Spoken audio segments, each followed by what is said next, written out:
কাঁকরোল এমন একটা সবজি যেটা অনেকেই একদমই পছন্দ করেন না, কিন্তু এইভাবে যদি একবার নিরামিষ কাঁকরোল বানিয়ে নেন তাহলে গ্যারান্টি দিয়ে বলতে পারি একদম ইউনিক একটা টেস্ট পাবেন। আর যারা কাঁকরোল একদমই পছন্দ করেন না তারাও কিন্তু রেসিপিটা খেতে ভীষণই পছন্দ করবেন। নমস্কার বন্ধুরা, টেস্ট বেস্ট রেসিপিতে সবাইকে স্বাগত। চলুন তাহলে দেখে নেওয়া যাক আমার আজকের রেসিপি। আজকের রেসিপির জন্য নিয়ে নিয়েছি এখানে 3টে কাঁকরোল। এখন বাজার ভর্তি কাঁকরোল, খুব সহজেই রেসিপিটা আপনারা বানিয়ে নিতে পারবেন। আর আমাদের প্রত্যেকের বাড়িতেই কিন্তু এখন বাজার থেকে প্রায় কাঁকরোল আসে, তাই রেসিপিটা বানাতে আশা করছি কোনো রকম অসুবিধা হবে না। সবার প্রথমে আমি কাঁকরোলগুলোকে খুব ভালো করে ধুয়ে নিয়েছি। এবার কাঁকরোলগুলোকে কেটে নেব। কাঁকরোলের দুটো দিক অল্প করে কেটে বাদ দিয়ে নেওয়ার পর কাঁকরোলগুলোকে এইরকম গোল গোল করে কেটে নিচ্ছি। কাঁকরোল সবসময় একটু ভেতরের বীজটা যাতে নরম হয়, কচি হয়, সেটা বুঝে নিয়ে কিনে তবেই কিন্তু রেসিপিটা বানাবেন, তাহলেই কিন্তু রেসিপিটা খেতে ভালো লাগবে। কাঁকরোলগুলোকে ঠিক এই রকম করে কেটেছি, দেখতেই পাচ্ছেন বেশ একটু মোটা রেখেছি। আর এবার এই কাঁকরোলগুলোর মধ্যে দিয়ে দেব অল্প একটু লবণ আর তার সাথে অল্প একটু হলুদ। তবে যেটুকু হলুদ আমি এই এখন কাঁকরোলের মধ্যে দিচ্ছি, এই হলুদটুকু ছাড়া কিন্তু বাকি রান্নাতে আর কোনো রকম হলুদের ব্যবহার করব না। এই হলুদটাতেই কিন্তু রান্নাটা হবে। তবে খুব বেশি হলুদ কিন্তু এই কাঁকরোলের মধ্যে দিয়ে দেবেন না।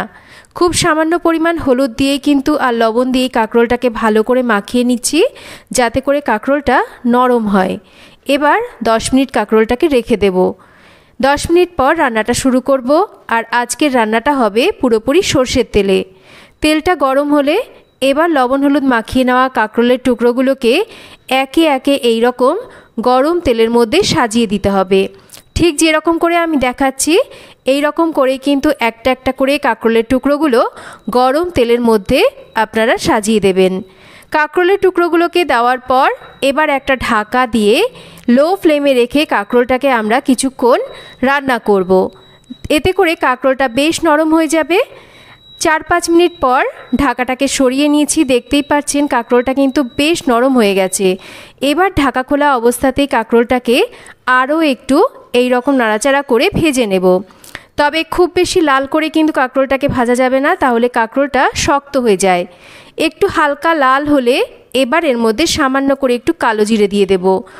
1 কাপ মতন জল দেব, যাতে করে কাঁকরোলটা ভালো করে সেদ্ধ হয়।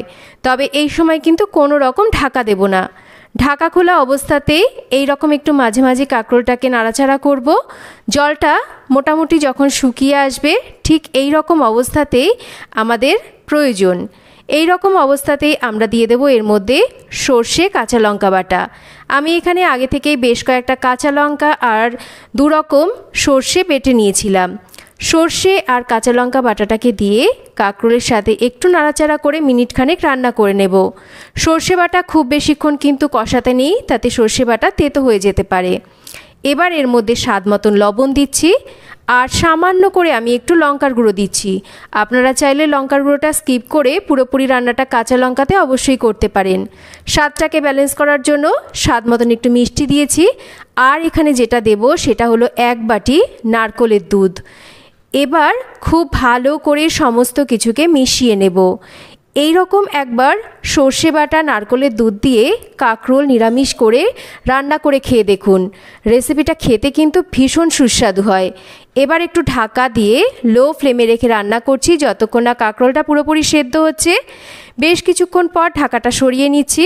দেখতেই পাচ্ছেন গ্রেভিটা বেশ ঘন হয়ে এসছে আর কাঁকরোলগুলোও কিন্তু সুন্দরভাবে নরম হয়ে গেছে।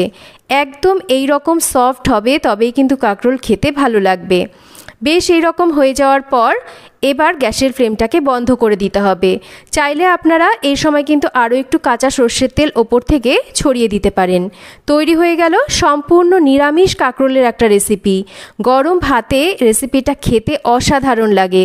যারা কাঁকরোল খেতে একদমই পছন্দ করেন না বা এই রেসিপিটা কখনো বানিয়ে খাননি, আমি বলবো একবার রেসিপিটা অবশ্যই বানিয়ে খান। রেসিপিটা আশা করছি আপনাদের সবার খুব ভালো লাগবে। তো কেমন লাগলো আজকের এই কাঁকরোলের নিরামিষ রেসিপি কমেন্ট করে জানাবেন। জানাবেন।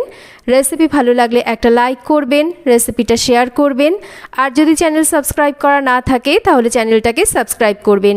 সবাই ভালো থাকবেন, আবার ফিরে আসবো নতুন কোনো রেসিপি নিয়ে।